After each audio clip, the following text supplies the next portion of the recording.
I may not be able to afford my dream cottage home, but that doesn't mean I can't create one.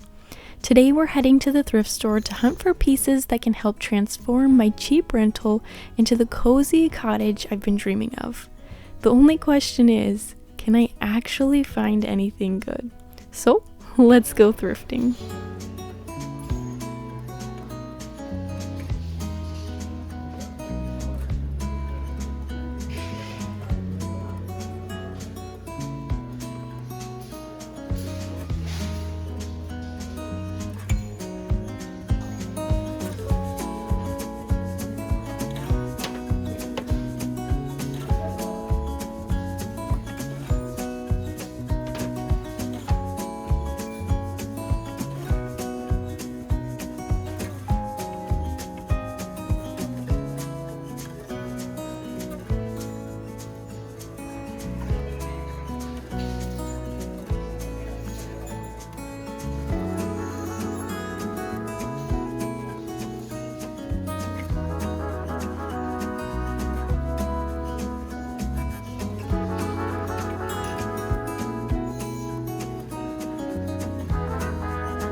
I'm back from the thrift store and I'm so excited to share what I got with you and how I plan to style it all. My first thrift was so big it actually couldn't even fit in a bag. When I saw this huge floating shelf with the peg hooks, I knew it was totally my style and could fill a gap in my house. For the longest time, I've been thinking of adding a floating shelf above my dining table.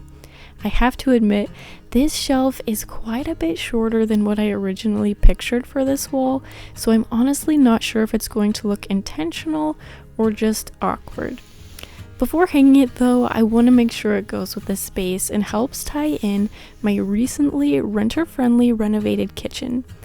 I painted the cabinets this color and still have some leftover paint. I thought it'd be the perfect spot to continue this splash of color. There's never really a sure way to know it'll all work out until you just go for it. So I'm going for it. I can't wait for it to dry and see how it all looks together.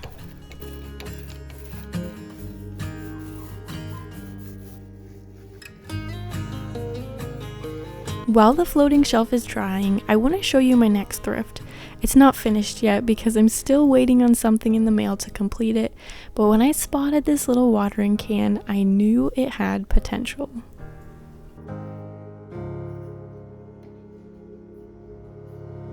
Over my last couple of thrift trips, I've recently started collecting mismatched mugs, and finding the right ones is surprisingly harder than I expected. Most of the mugs I come across are either covered in sayings or just aren't my style. But this little guy felt like exactly the kind of mug I've been hoping to find. So far in this collection, I just have two, but they're ones I absolutely adore and make sipping on a warm cup that much more cozy, and I love how they spruce up the place just by being themselves.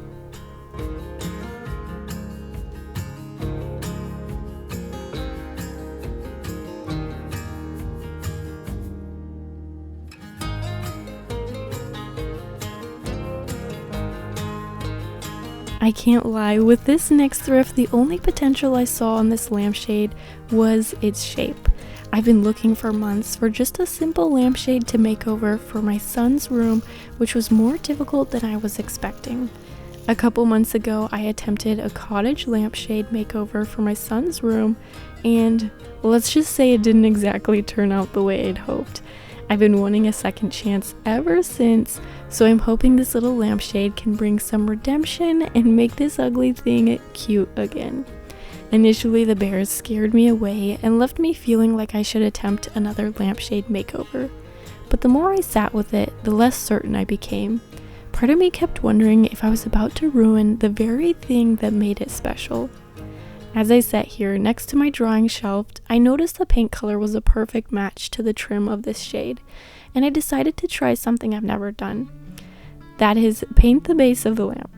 I had never even thought of this idea until some of you mentioned it as a suggestion in a previous video, so I have to thank you for the idea. To add even more detail and texture to the piece, I saw a hack where you can make your ceramic look a bit more old and more like real pottery. It's quite simple. All you do is mix 1 part baking soda with 2 parts paint. I've never tried this before, so I'm genuinely curious whether this is about to make the lamp look like beautiful old pottery, or perhaps ruin this lamp even more.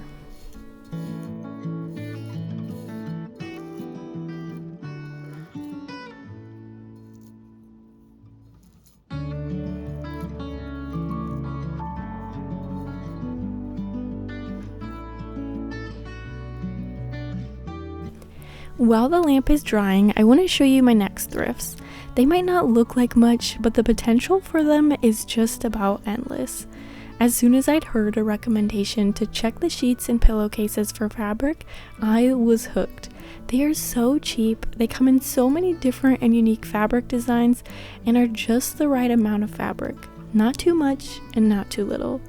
The only constraints are my imagination as to what I can create. And of course, my beginner sewing skills. There is, of course, that.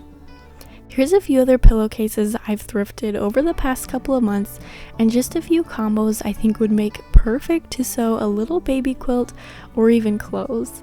If I could somehow have success in that category, that would be a dream. Some of these fabrics actually gave me an idea for a future project I've been thinking about for months, but I'm not quite sure I'm brave enough to attempt it just yet, so I'll have to keep you posted in a future video. That package I've been waiting for finally arrived, and I can't wait to see what it does to this little watering can. I will admit, I am a bit nervous though.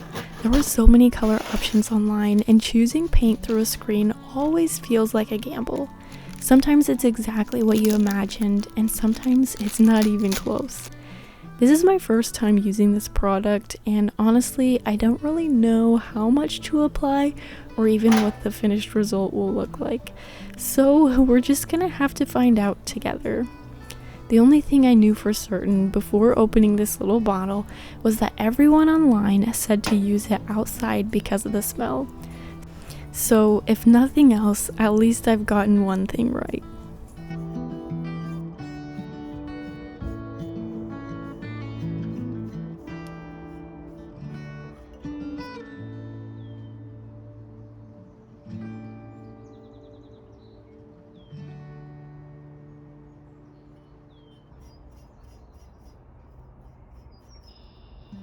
My floating shelf had finally dried and was ready for hanging, which meant it was time to recruit my husband's help.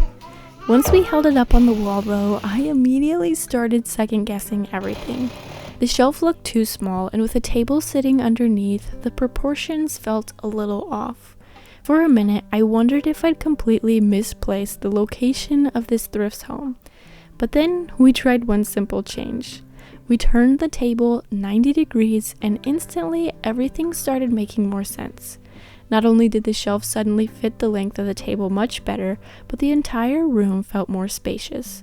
It created a little more separation between the dining room and kitchen while still tying everything together through the color. I have to say, my favorite thing about a thrift like this is how it creates for even more reason to thrift on for more pieces to help fill the white spaces in the house.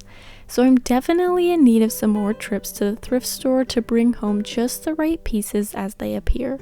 But for now, I just gathered a few thrifts and items from around the house to test drive what this space might just look like when it officially comes together. When it came to this little watering can, I wasn't entirely convinced I'd chosen the right finish. But the moment I set it in place, all those doubts disappeared. It ended up being the perfect little touch, and somehow it even matched the kitchen handles just perfectly.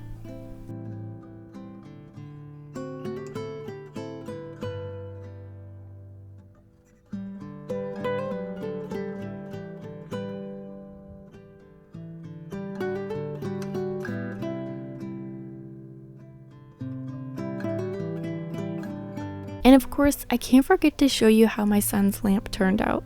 Looking back, I can't believe I nearly left it painted the kitchen color. Pregnancy brain was definitely in full force that day.